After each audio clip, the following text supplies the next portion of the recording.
Hi, I'm Alice, designer of the Shine Out Quilting Ruler. This ruler allows you to make 5-pointed star-shaped quilts. Currently, the ruler is available in 2 sizes. This large 16-inch size, which is great for making baby blankets, for kid-sized throw blankets,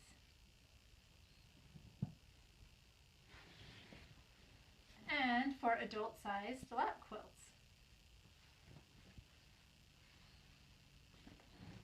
The ruler is also available in this mini 8-inch size, which is the perfect size for making table toppers, placemats, or wall hangings. Today, I'd like to show you how to make a triangle using the 16-inch ruler. You will notice that the ruler is labeled with side A, B, and C. There are 1-inch markings that run along the side A and side B, beginning at 1 inch and ending at 16 inches. The markings along side C are used for creating smaller triangles that aren't the full ruler size, and I'll show you that on another video. Notice that the markings on side A are enclosed in circles, and the numbers on B are enclosed in squares. There are also dashed lines that represent the half-inch markings. Finally, the ruler has lines that run around the entire perimeter at a 1/4 inch from the edge, which is perfect for checking seam allowances.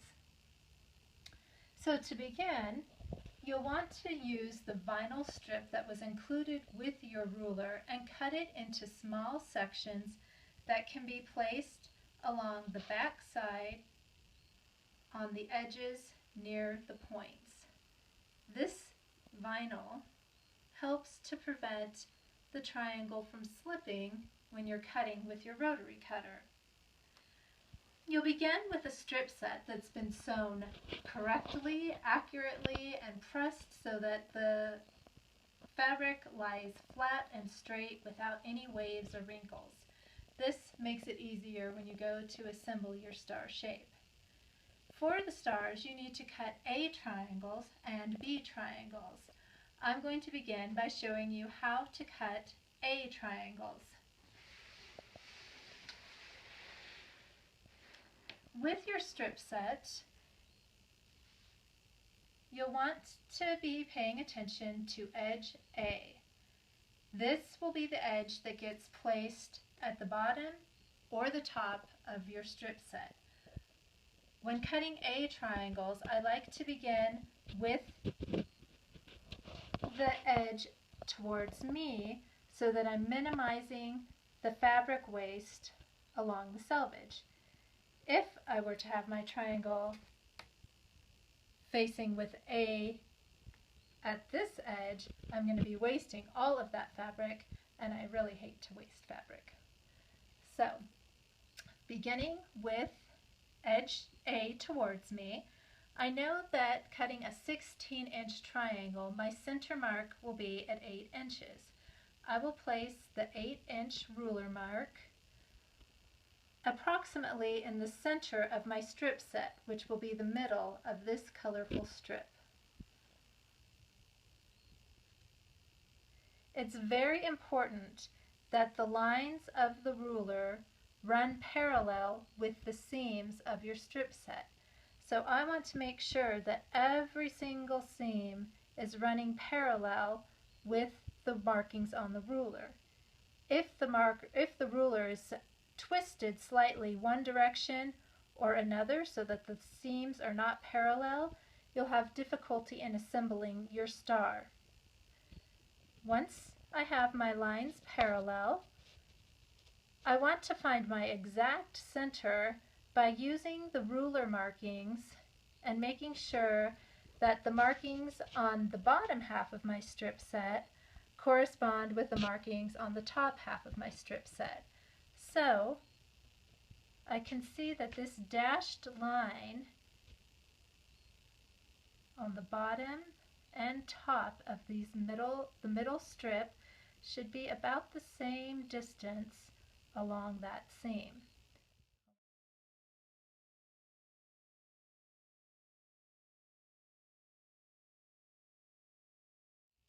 I want to follow the same procedure for every single seam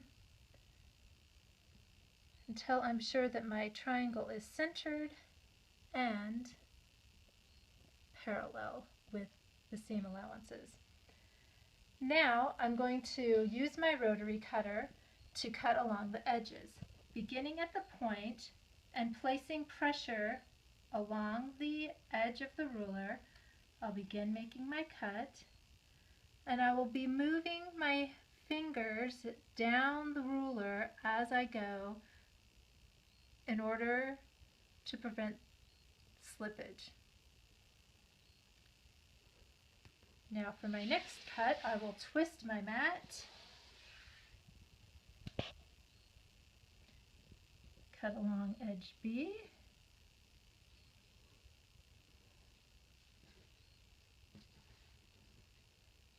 making sure I don't let my ruler slip, and if it does, repositioning it. We'll make my final cut. Use extra caution when you get to the points, as the fabric is very prone to slipping at those angles. Now I've cut my first A triangle, which I'll set to the side. For my next triangle, I'm going to flip the ruler 180 degrees from its previous position so that edge A is resting on the top of my strip set, or the edge that's furthest from me. Again, I'm going to find my center point, make sure my seams and ruler markings are parallel to one another, and ensure that the ruler markings on the bottom of the strip set are in the same place as the top of the strip set.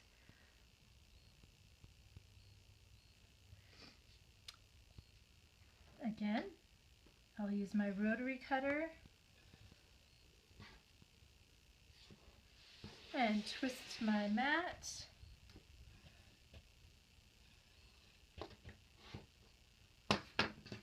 for my next A triangle. I'll continue along my strip set, rotating my ruler 180 degrees in order to get a complete set of A triangles. It's not uncommon to have to recut a previously trimmed edge in order for the markings to be parallel to one another. And remember, that is the priority. So since we're working with a long strip set and we're working with the bias or the angle of the fabric, it can be unpredictable. So don't worry if you have to re-trim in between your triangles. That's perfectly fine. Now I'm going to cut a B triangle.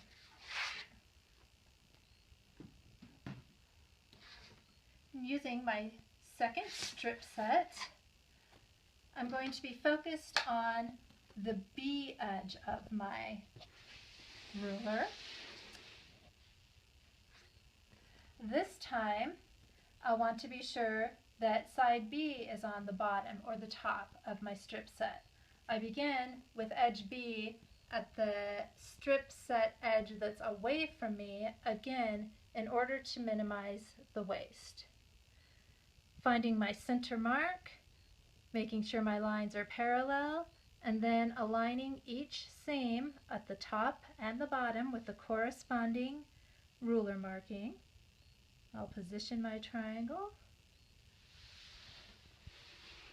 then twisting my mat so that I'm able to apply pressure along the entire distance of the triangle. I will make my first cut, and then twist my mat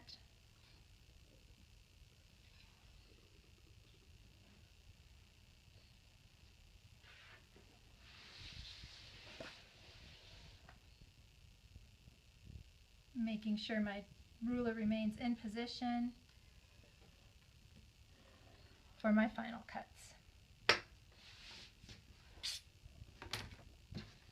Now I have a B triangle, and when I place my first A triangle alongside my first B triangle, I end up with a diamond where the strips converge together at an angle in the center.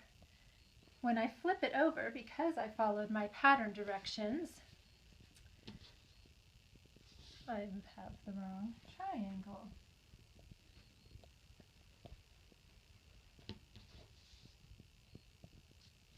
When I follow the pattern directions, these seams will run downward and these seams will run upward, allowing for them to nest when I sew together my center seam.